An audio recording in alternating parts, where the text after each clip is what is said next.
Ang anino sa loob ng salamin. Maraming pamahiin tungkol sa mga salamin sa iba't ibang kultura.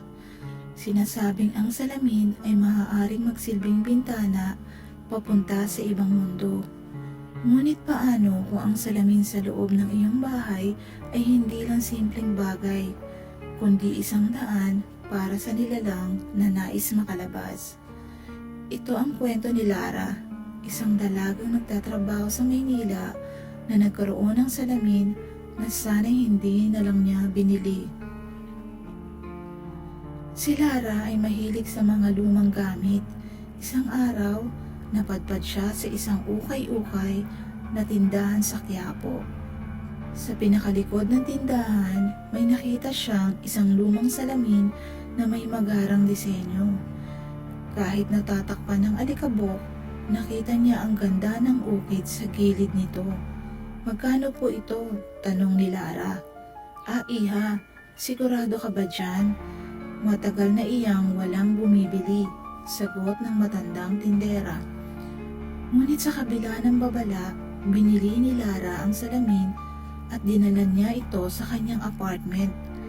Ilang araw matapos niyang mailagay ang salamin sa kanyang kwarto, nagsimula na siyang makaramdam ng kakaiba.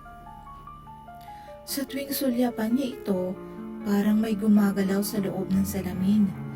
Madalas din siyang magising sa gabi na parang may nakatingin sa kanya. Isang gabi, habang nanonood si Lara ng pelikula sa kanyang laptop, napansin niyang may anino sa salamin na dahang-dahang gumagalaw sa likuran niya.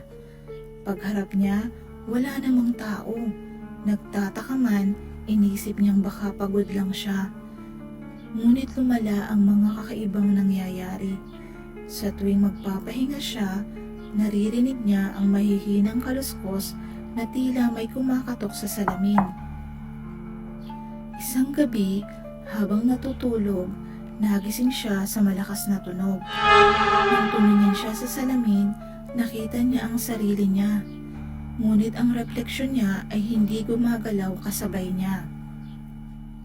Minsan, tila may bakas ng kamay sa loob ng salamin at unti-unti itong gumagapang palabas. Sa sobrang takot, nagdesisyon si Lara na itapon ang salamin. Ngunit sa kanyang pagtataka, kahit saan niya ito dalhin, lagi itong bumabalik sa kanyang kwarto. Isang gabi, habang sinusubukan niyang sirain ito, lumabas mula sa salamin ang isang itim na anino. "Hindi mo ako matatakasan," bulong ng nilalang. Mabilis na tumakbo si Lara palabas ng apartment at humingi ng tulong sa isang manghuhula na malapit sa kanilang lugar.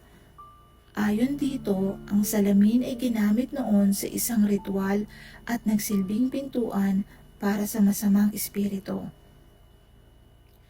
Isang paraan lang para maputol ang koneksyon niya sa iyo, dapat mong basagin ang salamin gamit ang itim na asin, sabi ng manghuhula. Nagmandaling umuwi si Lara at sabay-sabay na binasag ang salamin matapos budburan ng itim na asin. Isang matinis na sigaw ang umalingaw at naglaho ang anino. Matapos ang insidenteng yun, bumalik na sa normal ang buhay ni Lara. Ngunit minsan, sa tuwing siya ay titingin sa ibang salamin, parang may mga matang nakamasid sa kanya mula sa kabila. At sa mga tindahan ng lumang gamit, sinasabing may isang salamin na nakadisplay muli. Basag man ito, ngunit tila may nakangiting anino sa likod nito, naghihintay ng susunod na bibili.